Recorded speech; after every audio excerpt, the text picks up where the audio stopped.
রবিবার রামনবমী উপলক্ষে সারা রাজ্যের মতো ভাটপাড়া ও জগদ্দলেও মিছিল বের হয়। সেখানে অস্ত্র নিয়ে মিছিল করা নিষিদ্ধ থাকা সত্ত্বেও এই মিছিলগুলিতে অস্ত্র দেখা যায়। তবে মিছিলে প্রাক্তন সাংসদ অর্জুন সিংকে অস্ত্রের সাথে সাথে ইসরায়েলের পতাকা ওড়াতে দেখা যায়, আর যেটা নিয়েই শুরু হয় রাজনৈতিক বিতর্ক। সেই বিতর্ক নিয়ে এবার মুখ খুললেন প্রাক্তন সাংসদ অর্জুন সিং। তিনি বলেন, প্রাক্তন সাংসদ বলে কি আমি ইসরায়েলের পতাকা নিতে পারবো না?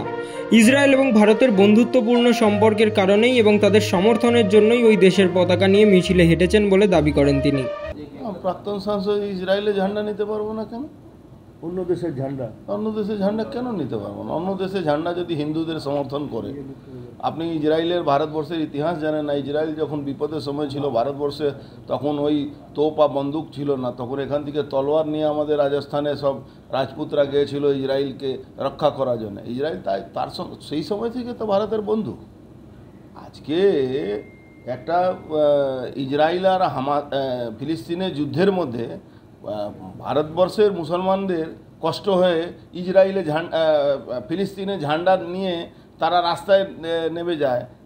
মহরমে ফিলিস্তিনের ঝান্ডা থাকে, পাকিস্তান জিতলে বাজি ফাটাবে।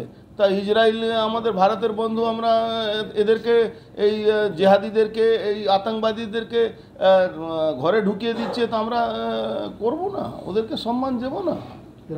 ওরা তো হিন্দু ভক্ত লোক।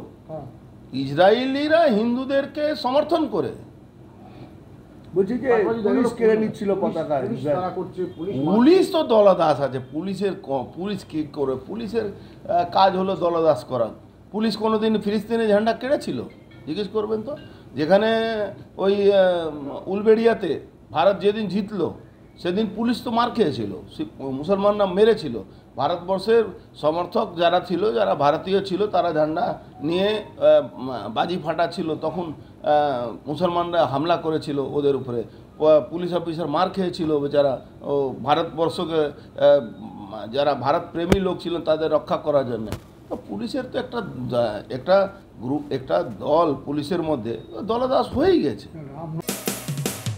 মানুষের পাশে, মানুষের সাথে আমরা আছি এই বাংলাতে। আপনারা দেখছেন সংবাদ শিরোনাম।